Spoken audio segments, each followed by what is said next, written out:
and you make the basketball team, but you ride the bench yeah. all season. Yeah. And then imagine you in the stands and you never even made the team, so you just go to the games. Yeah. So there's like this proximity to being involved, and I think people, because it hurts, right, to be involved. You win some, you lose some. You know what I mean? Kanye is wild. Kanye's genius. What I love about Kanye is that he's brave enough to say, "This is what I think, and I'm willing for you to like it and dislike it." At this, yeah. Which is what it takes to put out anything in the world, right? A good song. You have to accept the idea that some people gonna like it, some people not gonna like it. Yeah, absolutely. And really, what does either of it change? Right? You shouldn't change for people who like you a lot, nor for people who don't like you a lot. Yeah. Right? So I think while dude's crazy in a lot of ways. He's a fool. But he's right, he's beautiful in a lot of ways. Yeah. And he's brave in the idea that, like, hey, I made something, here you go. Yeah. I think it's beautiful that he owns whatever stage of his life he's in. My mom always says, like, he crazy, but he's our crazy. Like, he still, we still. And I appreciate that from an elder to, like, not completely just disregard kick him out. Because that's what a lot of elders would do back in the day. They were like, oh, we not rocking none of this. We want to welcome you guys to another episode of The Regular Thing, the podcast. One of your co-hosts and your player partners, Kodak. Behind the lens, we got my good brother, the Shea Butter God himself, Colder than BS. the other side of your pillow. Y'all don't know, man. Y'all don't know. You know, and across from me. It's Shamari Marta Star. You know I'm always here, baby. It's art, darling. Yeah. We'll welcome you guys to another installment of our amazing podcast. Today, we have a very, very special guest, a brother that we've been wanting to talk to for a minute, amazing creative, a writer, an actor, a poet, all-around multi-hyphenate, brilliant brother, Sir Michael Wayne Turner III. How you doing, my good brother? I'm great, man. Thanks for having me. Thanks for having me. So Such a prestigious name. It carries weight. Right? Can you say it again, please? Say it again. Sir Michael Wayne Turner III. Ooh, just let it linger. This is I. Let it linger. But yeah, I mean, we didn't have real people who was the third. It was like, oh, okay, this is a strong name. Y'all know what I'm saying? That's history right there. That's culture. It reads to me like the brothers before this brother were amazing men. Right. Pass this name. We needed more. The Michael Wayne Turners before this brother This were needs to continue. great, amazing men. We got to keep this going. We got to keep that name alive. Man, Exactly. cool. So, one of my first questions to you, I've always wondered, where are you from originally? That's a great question. I am originally from Houston, Texas. Okay. H-Town? Exactly. I'm a Southern boy at heart. I have grown up my whole adult life here in the Bay Area. I moved here when I was 16 as a junior in high school, finished high school here, graduated in the Bay, and then moved to LA for about a year or so. Lived on tour for about 3 or 4 years, just moving around the country. And then found home again here in the Bay Area and been here since. I love Oakland. I love the Bay Area. And today, not like it's my birthday or anything, but I'm 33 as of today. Oh, and I moved here when I was about 16. Oh, that's a good time. So this is almost a little over half I my was life gonna say now. over a little bit. My full adult life. Yeah. And I love it. Yeah, it's well, home. we love you back. Thank you. We love you.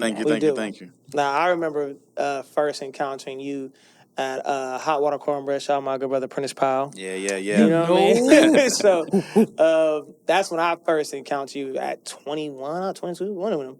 And I just remember seeing what caught me about you was that, like, I recall I think you would freestyle poems. I have a performance style with poetry where people think it's freestyle or hear it as freestyle. Mainly because I like to perform, but I'm definitely a writer. Yeah, I freestyle nothing at all. So I make it look that way, but it's already exactly. Only candid conversations are off the dome. But I'm a writer. but I approach performing poetry like an actor, which was my segue into acting.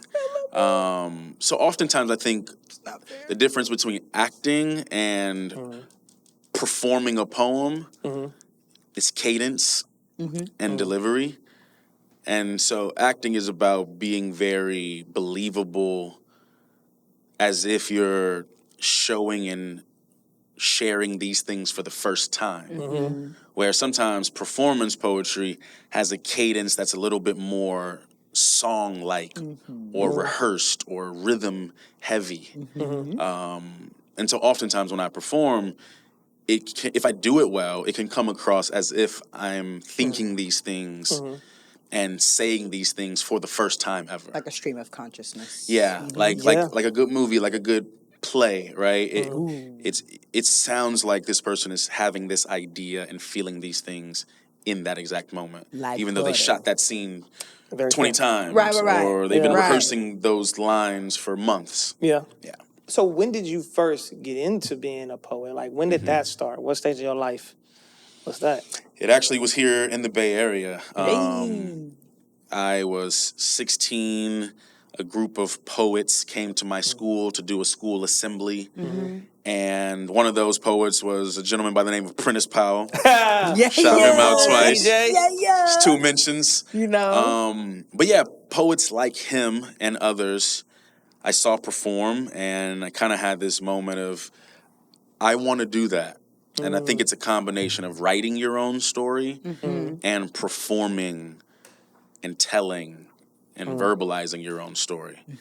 I had been an artist since I was 8 years old, but mostly I was a dancer. Oh, wow. And so I didn't speak much on stage, if ever.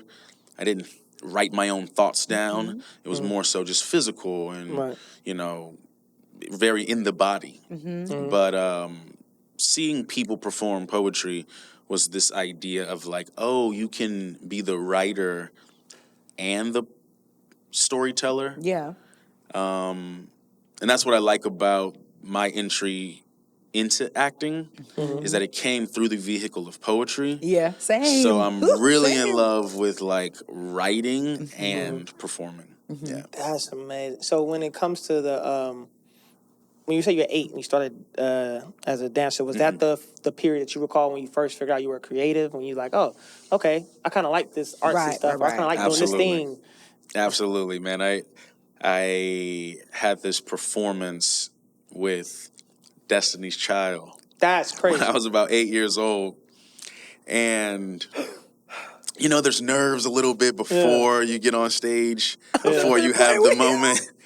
But when I was up there, it felt perfect. It felt right. I was like, I could do this forever. I'm supposed and I remember to be being doing that this. young, having that clear thought, like, I can really do this forever. So I just kept chasing that high, right? That fun of like, practice, perform, be praised. Damn. I think that's a cycle that I love. Never thought of it like that. Yeah, well, yeah. That's crazy. Yeah, damn. It's that's essentially that. That's essentially what you get as a performer. Yeah. When it comes to like the poetry side, now, I recall seeing you before because I like just looking up stuff. You know, you go to deep dives on the internet, and I remember I seen Brave New Voices. Yeah. And I was a Brave New Voices fan when I was younger. Like, I used to watch that shit on HBO. Yeah. I used to, like, my favorite poet off of there was probably Brooklyn. Like, that was probably one of my favorites. That's a good friend of mine. Alyssa Harris. Like, that's when I was like, oh, okay. Because, like, I wrote it a little bit in school. I was finna say, you better not leave that out. Shy, you know.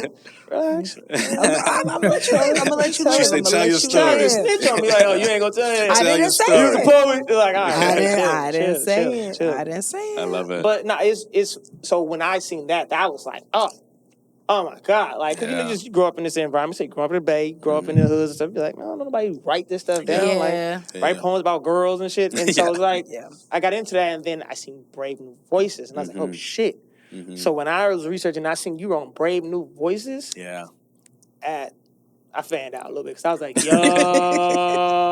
Because oh my God. I remember how important I would watch that shit. The seasons would come on. I'd be like, oh my God.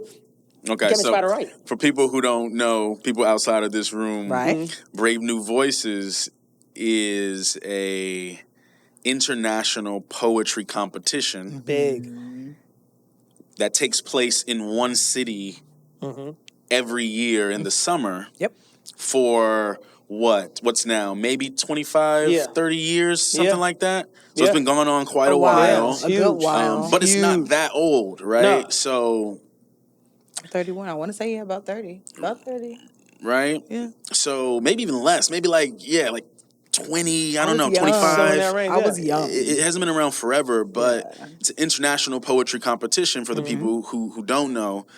But it comes from every city that's involved, over 50 cities around the country, some cities from out of the country, like Guam, Yep. Philippines, Word? Bangladesh, Leeds, Everybody's there. London, South Africa, like at teams It's from all over, huge. from all over. And so how you become a part of the international competition is you win local competitions in your city. Yep. Okay. So one year, I was just watching, right? Just watching from the bleachers, watching amazing people go up and kill it and then go to these international competitions and live this like fun summer. So one year I competed, Yeah. I did kind of okay, didn't do too well. Or didn't like win, but I did okay. Place Right, well. right. Right? Yeah. So the next year I was just really hungry. I was like, I wanna do better. I also want to win. I want to see as far as I can go. So I competed I think it was my senior year in high school. And I did really well, and I made it onto the team that goes to Brave New Voices. And it changed my life. It really did. Because as you spoke of, no one in my immediate family was a writer No one. and was an actor and a performer of literature, right? And so mostly Brave New Voices was filled with a bunch of black and brown kids. Yeah. There were white kids, of for sure. course. Right. There were, Latin American, there were Pacific Islander, but there were a lot of black and brown kids. And so when you're involved in this, you meet friends from all around the world. Yeah. And you go spend 7 days. In my experience, it was 7 days in Chicago. But DC, Philly, Atlanta, right? They just pick different cities, the Bay. And you spend 7 days in this collective of maybe 300 young writers and performers. I would have been in heaven back then. And it really does change your life. And there's all this alumni that's involved. So they come back and they pass wisdom and they teach you the game. And so that kind of gave me this spark of like, man, I think I not only enjoy this, but I think I want to do this forever. Right. I think I want to do this for the rest of my life as a job, but also just as a passion, as a, It was a crazy. pursuit. Like, It was clear you had a story to tell. bro, it was because like you understand, like that shit. Like I remember some of my local favorites was like Rafael Cazal, Yeah. and people like that. So just like I knew the younger dudes who were like in their 20s and stuff, older than me, doing it, and it was just like, yo. So I'm seeing them on TV, like, yo, that's crazy. Yeah. And then so it's like this was that period of like just trying to figure out, like I said, just black and brown kids, kids who don't probably fit in the typical social norms of where they come from. So they're up there telling these crazy, deep stories. Like these are kids that are like making kids cry. Yeah. Because they're giving like real testaments, like real shit. Like I remember one of my the line I still can't remember. I forgot this young lady. I wish I remember her name right now because I want to give her like her flowers. But she did a poem about her mom, and she was talking about how like her mom doesn't like her, so she felt like maybe she's not her mom's favorite color. She's like, if I was your favorite color, maybe you would like me. If I was something that you liked, maybe you would like me. You know, and it was just, and she had this moment when she was talking, she was spitting her shit, and she was crying, and she just stopped. She said, "People do crazy things. They want to be loved. I want you to love me." You know, and I was like, you see everybody crowd, like, whoa, because you felt that. And I'm at home, so I'm feeling that through the screen, like, damn. Yeah. And this is me as an adolescent. I'm 15, 16 years old. It's like, I love this shit. Yeah. You know what I mean? But like, I would do it. I would do it all the time to myself. I only started performing when I became an adult. But yeah, like that shit was like my secret, like love like shit. So when I seen that, I'm like, yo, nah, he wasn't on Brave New Voices. Like, nah, man, nah, I gotta ask about this. I gotta ask. Speaking of memorable poems, you know, there, to your point, there were kids from 13 all the way through 18. Yeah. So it was beautiful to watch people kind of heal pain and heal trauma and overcome these traumatic stories and experiences. And some of the most beautiful moments were the creativity that was just in front of you, right? Like you were truly watching some of the next greatest artists be developed and born right in front of your eyes. Like alumni from Brave New Voices are truly doing like amazing things in the world right now. There was this one poem I remember, I'll truly never forget it. It was talking about taking the same route to work every day and watching two homeless people fall in love. And the poem was about being mesmerized that these people with nothing could hold on to each other and kiss in a way that would make a stranger believe in love again. Like to us, they had nothing, but they had oh everything. my goodness, the poem was just, again, it was life-changing. It was memorable. Wow. There was another poem where a set of ladies, they were a couple, and they did a group poem about this. The metaphor was she wants to touch her body like a cello. Yeah, I remember. Like a cellist would play a cello. And one person actualized the cello while the other person kind of acted as if she was playing a cello and performed the poem. That's beautiful. That's it cool. had the room on 10. I bet. You know what I mean? Like the room stood still. Yeah, when you go to a real poetry slam, it's energy in the room. Because the creativity was just out of this world, man. And so it really inspired, I think, me to shoot for the stars, like go for the moon, like do something great. Do something great with your life. Do something great with your thoughts and your poems and your art. Absolutely. You know, just don't make something amazing. You feel me? That's what I'm saying. That's why you're here, because you said things. I'm like, I want to talk to this brother. I appreciate it, man. This is crazy. I'm just soaking it all in. I am. I keep going on poetry. We're going to keep it going. Don't make me blush. Don't make me blush. We'll keep deep diving, because that's my thing. Anyway, so as you said, you spoke earlier about how so cool. Through poetry came the window towards, going towards acting, that doorway. Do you, was that during the time when you started to act, when you were on the stage doing poetry? Did it somehow, you kind of realize, I can weave the two worlds? How did you get into acting? That's a great question. Yeah, that's a great question. I would say I was always a really big fan of film and performance art. So what I love about spoken word poetry and performance poetry is that it's not just literature. Yeah, exactly. Like, poems in and of themselves are literature based. Absolutely. It's literary art. They're meant to be in a book or on a scribe, read, performed maybe once or twice in the poem's lifetime, but it's really a literary thing. So I was introduced to poetry first, and mainly in a way that touched my heart, through performance poetry. So I didn't read poems when I was a kid, right? I watched movies, though.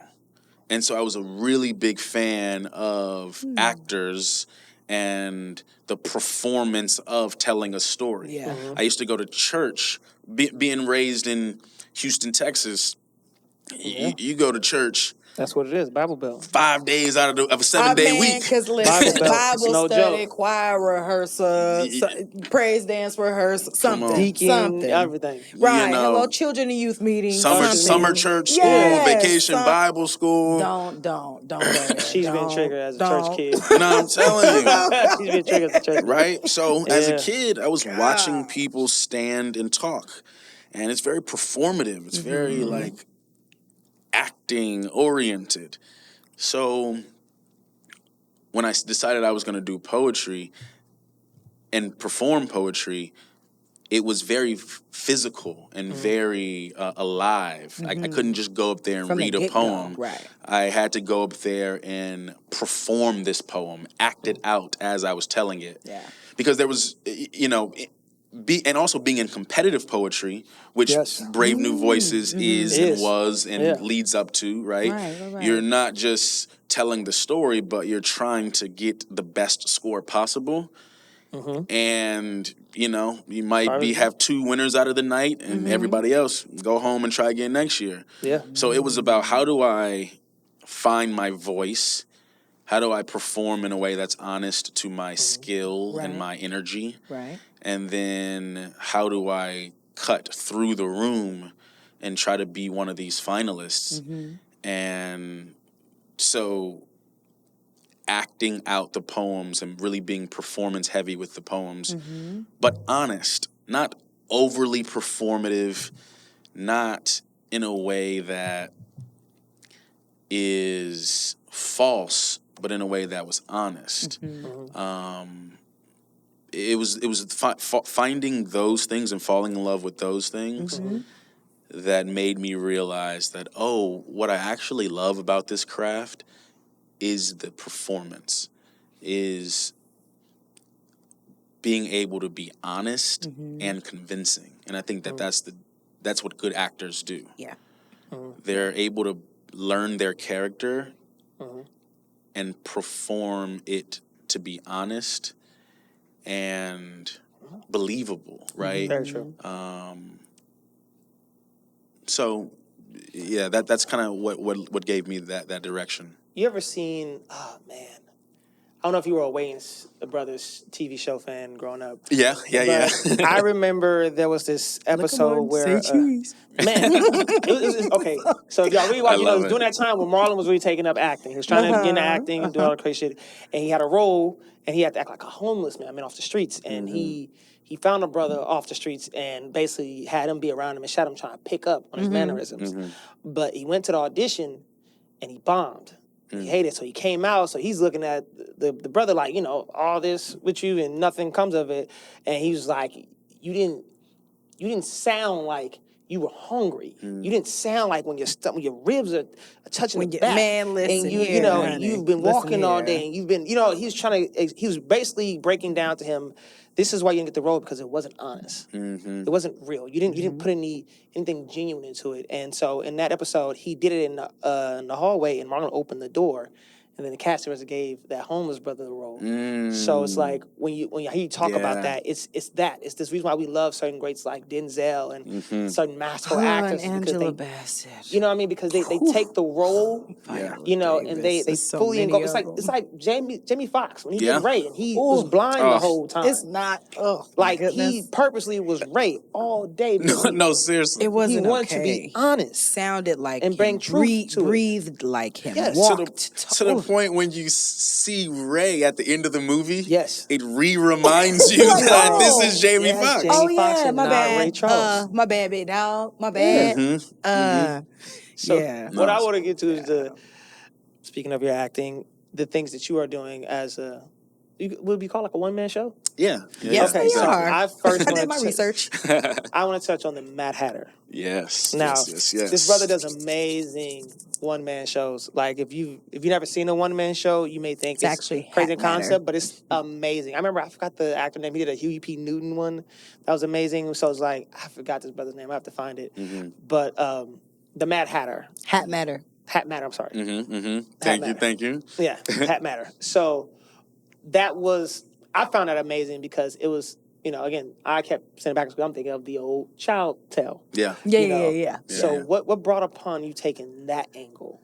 That's a good question. So whimsical, culturally very much delicious, so. Like Black Willy Wonka child it's type not of thing. Fair. Yeah. Just like, oh wow, that's fucking amazing. I never, you never think about like, damn, I guess I could have been in that factory.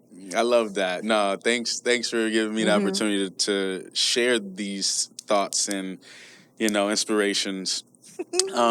As an actor, a one-person show has been used as a vehicle to showcase your work and your skill. I remember reading an anthology of one-person shows. Oh, wow. I was in a season in my life where I just wanted to read everything I can get my hands on, but I wanted it to be helpful, so I would just read, plays. I would read movie scripts. I would read stage scripts. So I was reading a bunch of one-man shows and kind of had it in the back of my mind that, like, oh, this is a thing you can do. Yeah. So after years of being a actor, a dancer, a poet, I built up the experience and the courage to think that I can hold the attention of an audience by myself for a duration of time. And then with the experience and history of being a poet, I was always writing poems. Because of my style of performance poetry, I mostly am writing things that I envision to be performed.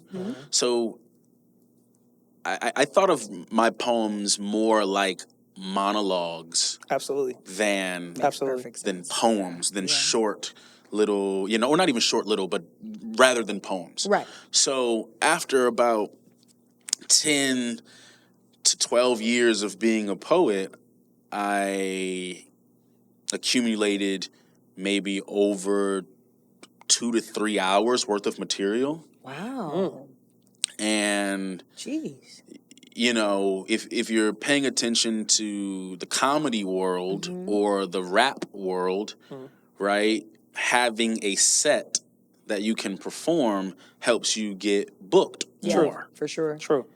If a venue is like, well, we need somebody to rock for 15 minutes. Bet. You're like, oh yeah, I got 3 to 4 of my freshest poems for a good 15-minute set. I could do a 30-minute set. I could do a 45-minute set. Real quick. So I was kind of just always arranging my poems in this set list kind of a way. If somebody asked me for 15 minutes, what would be my go-to poems? That's my 15-minute set. Somebody asked me for 30 minutes, what would be my go-to? This is my 30-minute set. Then I kept trying to stretch that, and I eventually got to a 60-minute set. And I looked at the poems, and I'm kind of like, hey, this could be its own thing. And then the opportunity came where a theater was like, hey, we have space on our calendar. We need shows.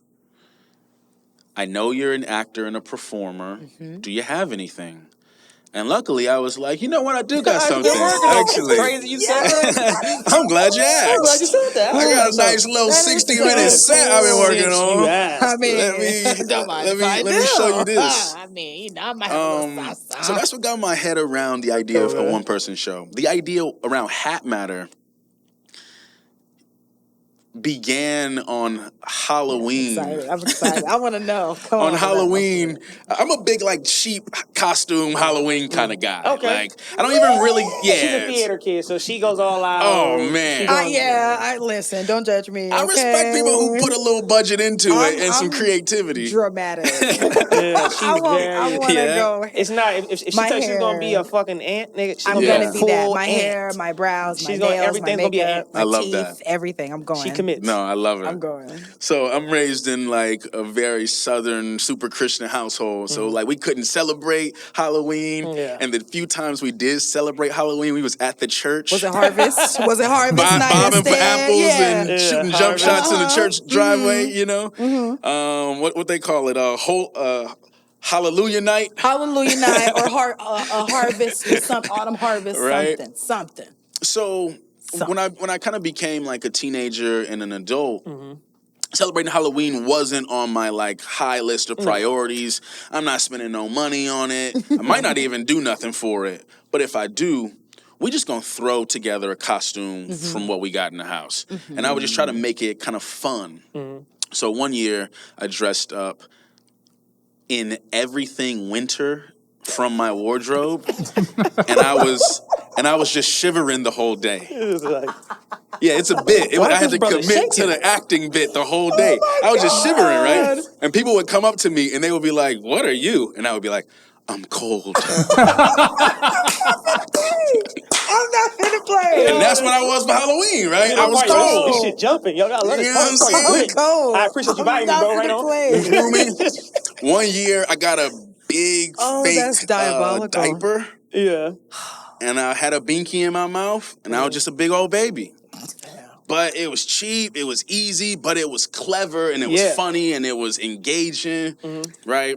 Oh, my God. So one year, I was like, what am I going to be for Halloween? And I just threw together everything in my wardrobe. And I have a very dandy and dapper wardrobe. You do. I was going to say, very Harlem Renaissance. Yes, I've been dressing in three-piece suits like, old dandy black man since I was 18. It's very rare for you to be able to layer multiple plaids and look like a masterpiece. Yeah. And this man can do that. Go to the Instagram. You will see what I'm talking about. Yes, come check me out. I'm telling you. So I was like, I'm going to just try to make an ugly but fun, playful, whimsical outfit. I had a top hat, threw on a couple different ties, wore like 3 ties at once, and just had a crazy fit. Went out, did my thing. 100 out of 100 people were like, you like the Black Mad Hatter, huh? I would have said the same thing. And I kind of was like, oh, yeah, I am. Well, maybe. You know now, you said that. And it hit me in the core because to this day, I own about 65 suits. I own about 30 sport coats. Wow. Trousers, ties, hats, the whole nine. Like, it's just a part of my life and my real personal style. I am a dandy. I love dressing this way. I love the history of men who've dressed this way. I love the history and culture of black men who've dressed this way. Specifically. I love the rule-breaking, rebel usage of how non-men have dressed this way, right? Queer women, straight heterosexual women, right? Women in menswear, right? It's a long, long history and culture of humans dressing themselves in fancy attire and fancy garb. So I love books on the idea, the whole thing. So when people were like, you're kind of like the Black Mad Hatter. You're the Mad Hatter, huh? It was instant. They could see it. Yeah. They could visualize it. No one was like, oh, what are you? For sure. For sure. Every single person was like, away. oh, I know what that is. You're like the Mad Hatter. Yes. So I was like, we have something here, right? Another light went off. I'm like, And so these two ideas came together around wanting to do a one-man show, having the material to do a one-man show, and then asking myself, well, what would it be about? What's the theme? Yeah, what's the character that brings this message to the table? And I have long connected with the character, the Mad Hatter. Love the Mad Hatter. Because he really talks about this idea of I love him. You almost have to be mad to present sane or to have some kind of grasp of sanity. Absolutely. Like sanity and insanity are always doing a dance. And many times if you think you're like, how sane, there's a quote that says, how sane is the man at the top of the mountain screaming how sane he is. Which means if you think you're absolutely sane, you're not. You're probably the most insane. You're probably tripping. So a healthy mind teeters between sanity and insanity. There's a movie called A Beautiful Mind. Yes. It's all about good movie teetering on good movie too. the meeting point of genius and insanity. And so that character relates with me, and I think it relates with a lot of people. Yeah.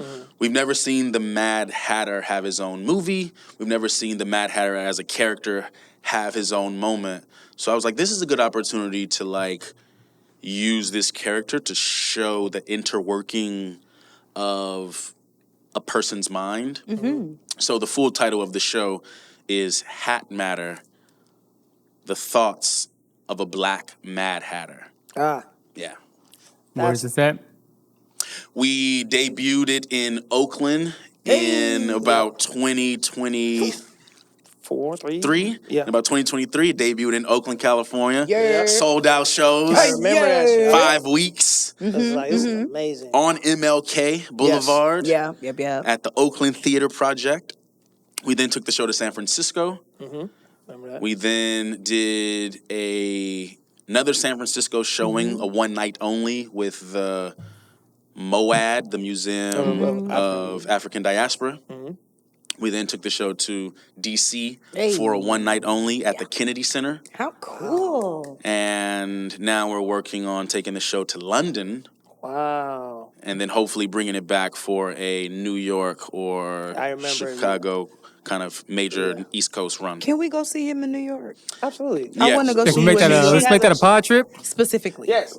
She has a crazy flex about New York. We're gonna have a pod front row then. That's what's I happening. would love to. It is not a flex. It's a flex. It's not. It's a flex. It is not. She has a theater flex. No, that it's she doesn't not. Say. Anyway, It's not that's what he flex. said about New York. It's like, oh yeah, we have to go do that too. I don't have a flex. Oh no, hold on. What you flex on him? Go Flex on ahead. him real I quick. Flex on him real quick. It's not. Flex. I have an uncle who happens to be on Broadway in New York. His name is James Iglehart. Hey, congratulations. It's not a flex because he's my uncle. Shout out to I talk to James. him all the time. What show is he in? He spearheaded Hamilton. He won a Tony for being the genie in Aladdin. Oh, lovely. And right now he just recently did one. I always forget this artist's name, but he's the guy that sings "And I Think to Myself." Louis Armstrong. That's what he just did right now. Nice. So And he's he was doing on Lion great. King, wasn't he? Yes, he was. Yes, he was. But he wants us to go out there. So I'm like, when you go, we just all gonna go. Yeah. It's a trip. Oh, hello. We gotta go see stuff. Now I want to know about Ghost of King. Ghost of King. Ghost of King is a beautiful show. So after we did Hat Matter, the same theater that gave us the first opportunity came to us, and we're thankful for the first run that we had, and wanted to give me space to create another show. So Ghost of King was my second one-man show. I wrote and performed this show. It debuted last year in 2024, in the summer of 2024, right here in Oakland, California. Yep, in June. June. It's like June, July. Yeah. June till July. Yeah, like early Nice June run. till late July. Nice run. And now this summer, this year, 2025, we'll be performing Ghost of King in San Francisco with the Lorraine Hansberry Theater Company. So we're going to have some fun with them. Yes. Get on it. Listen, y'all better get on there. Y'all better get on that. Ghost of King is a show that recreates a real life sermon from Dr. King. Yes. From Martin Luther King Jr. And it adds a little bit of playfulness and social commentary to open the show. Yes. And I'm developing the scripts to make it, to stretch the ending just a little bit more, and maybe give this character that we call Reverend Ghost a bookend. So he opens the show. I think we want him to close the show as well. But we use theater and humor and levity to transport us in time to a moment where the audience can feel like they're hearing Dr. King's sermon in real time for the first time, opposed to digesting his work through quotes, through sound bites, through clips. Not many people living today has seen Dr. King live. No. And we're all robbed of that it, brilliance, right? Mm-hmm. And I think through that we've lost connection with how brave it takes to speak in the ways he was speaking, in the times he was speaking. Mm-hmm. Yeah. Which, I think if we remember this person is sub 40, this person is younger than 40 years old. Yep. And I'm 33. Yeah, we guys are on the same age, actually. As a young adult, 40 is young. Very young. You're still discovering a lot about yourself. You're still discovering a lot about yourself, bro. Say that again. You're still discovering a lot about yourself. People think you just all of a sudden become an adult, you just this finished package. Like, no, it's still a full blown evolution. I'm figuring out who's this man at 40. Like, who am I at 40? What is this stage of my life like? Who am I as a man? Who am I as a person? It's always a constant. This man died in the 60s, late 50s, early 60s. We're critiquing his best attempts to bring the world together harshly in 2025. Very much so. Yeah. People say foul things about this man. Very much so. For being a human. For trying. Yeah. Right? Before we turned the mics on, we were talking about Kanye and just the brave attempt to have a thought. Yes.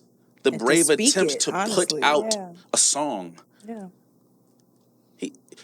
What I love about comedians, Dave Chappelle say, I get paid for the attempt. Love Dave. I'm just trying to make y'all laugh. That's I don't know. crazy. It doesn't always work. Yeah, there's no guarantee in what I'm doing. Right. This man King was just trying to make the world a better place. Yes. But we look at him like he wasn't a young black artist. Yeah. We critique him like he was 50 years old and knew better and somehow imperfect. we critique him like he was imperfect. I think he's been washed And like he was 80 years old and the most brilliant human possible. The fact that he made any mistakes is unheard of and hypocritical. It's like, nah, that's actually very on par with being young. and black and I think just being human in general, just leaders in general.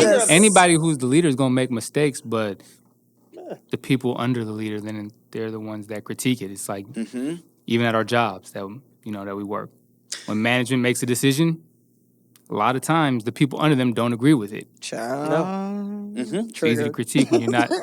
Yeah, right. So part of the show's message is like, hey, let's bring our hearts a little closer to the reality of who this person was, opposed to the myth that he's become. Yes. Because it'll also help us get closer to the goal that we're trying to achieve. Yeah. Absolutely. Which is the idea, and what Ghost of King does, right? It helps us remember what he actually said, opposed to what we think he said or what others felt like he said. There's a moment in the sermon where King is talking about we have to meet this pursuit with love. And he's like, this isn't necessarily my first idea. I didn't invent this, guys. He's like, I didn't come up with this. I didn't invent this. Shit that's been done for me. And this is actually the advice in the Bible from God.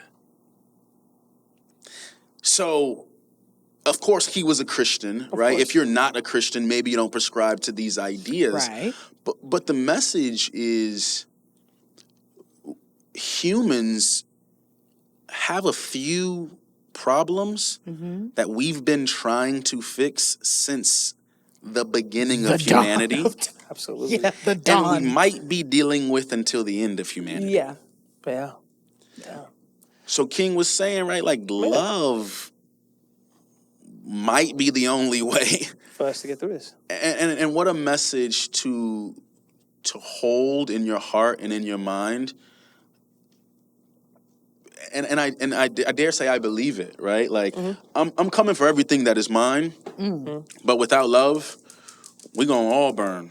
For sure. Yep. Would you say that your background in church helped you bring this character to life? 100%. And more personal? 100%. I felt like my background in church was a study in how to do this show better. It one, it just gave me the appreciation for Southern Black pastor. The cadence and delivery style of Martin Luther King, I think it's just fly. Yeah, Like, yeah. a part of doing this show was really just The having gift of fun with the gab, for language. real, yeah. You For know what I sure. mean? I want to say that's who Tupac studied. Tupac was a very did kind of specific speaker and played with these tones and these songs, sing melodies. And I think you have to have an appreciation for it to, as an actor, even want to do it and want to do it well. Right. So not only did my background in church give me a appreciation for the art and the artist that was Dr. King, it gave me an appreciation of what it meant and what a pastor is to a congregation. Dr. King wasn't just a political public speaker. Right. Which is easy to forget because they use him as a political public figure. The poster child, essentially, for what a successful, a universally accepted political figure is supposed to behave like, move like, act like, talk like. But he was the son of a preacher, which means he was raised in it.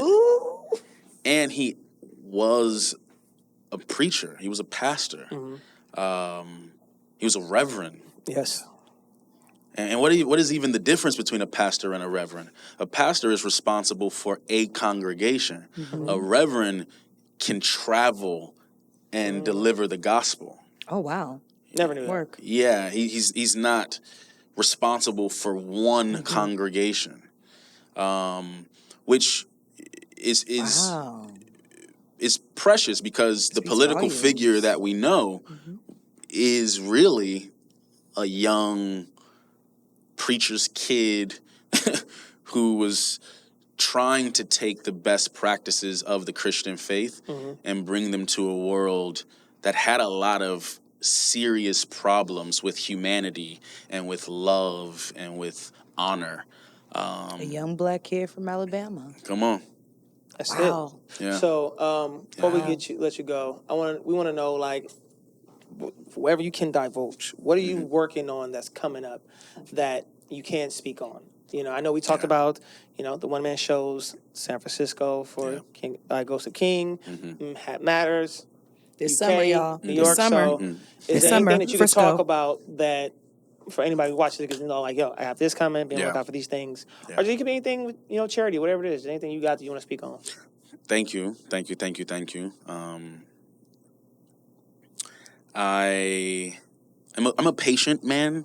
I'm a very patient man. So I am really focused on taking these two shows currently as far as they can go. I'm excited about performing Ghost of King this summer for a San Francisco audience. I'm excited to take Hat Matter to London. We have a Broadway trajectory for that show, so we're trying to get that show to New York. It's gonna happen. It's gonna happen. Right? It's gonna happen. So we have our hands full there. But I'm always working on something, and my heart is in the process of telling stories and deciding which stories interest me enough that I can dedicate my years of life to telling. Right. For me, my process at least takes a few years.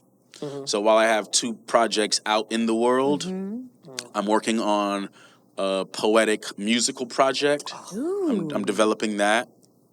We're recording that right here in studios in Oakland, so it's going to be homegrown.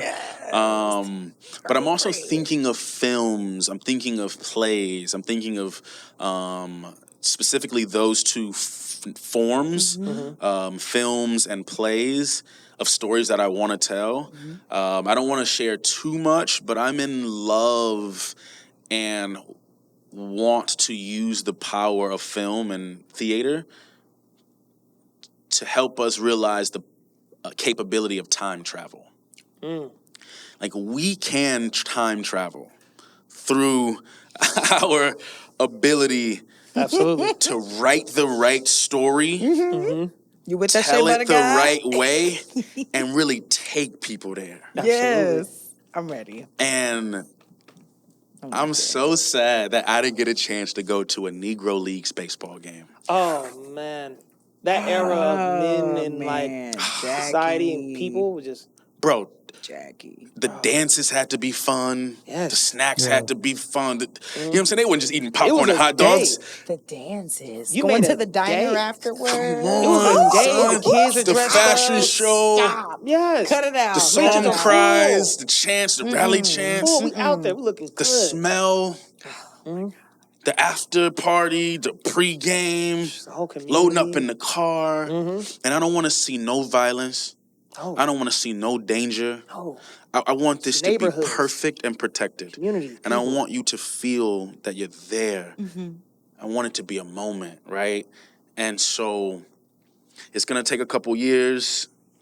Gotta curate I think if we that. had 100 of these, it wouldn't be enough. Yeah. So I'm not worried about, people moving on with the ideas. Any good idea is worth stealing. But, it's in my heart to create and tell that story either through film or play. But that's a long way away, so don't hold your breath for that. Come see these 2 shows we got running. Yes. Yeah. Current ones. And I am, trying to make some poetry and some music. They opened up the Grammys for Yes.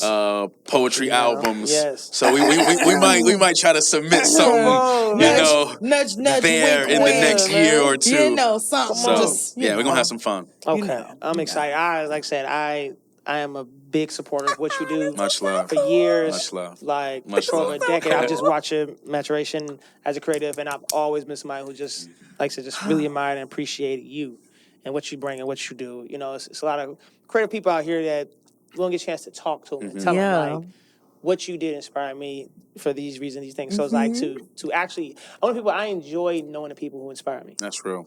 It's like the most crazy. That's my biggest flex. Is that like this person inspires me, and like when we say we dab, it's love. It's like, no, I know you, No, for but real. also I'm always pulling from what you do. Yeah. In my own creative aspirations, just like Iron sharpens iron, like, big why brother. not me? And Why vice not now? versa, because the town is actually small enough but big enough to do it. Yep. Yes, Right? I agree. so I really appreciate that. But anyway, this has been another great episode of A Regular Thing of Podcast. We want to thank you guys for tuning in, man. We hope you guys grab something from this amazing, talented, multi-hyphenate, creative brother, genius. I promise you will see him on the stage. You will read his books. He will be don't somebody miss that your out. kids This will is know a about. historical moment. Because he's going to leave a legacy of amazing art. Much love. You know what I mean? So, once again, I've been your co-host, your player partner, Kodak. Behind the lens, the Shea Butter God himself, Mr. VS. And then across from me, Miss Shamari Marta Star, you feel me? And if you want to stay tuned into the frequency, make sure you follow us on Instagram at A Regular Thing. Make sure you also follow us on YouTube. Same thing. Comment, like, subscribe. Make sure you follow our amazing guest on Instagram at Sir Michael Wayne. It's spelled exactly how you think it's spelled, okay? Yes. Follow my big hair brother at Codeezy Fresh. Make sure you put the underscore at the end. Follow my big brother behind that camera, Vernon Sincere, with a Y, not an I. And last but not least, follow me, Shamari.ray.bell. I love you. Good night and be safe. catch y'all. Peace. Bye. Peace and ease.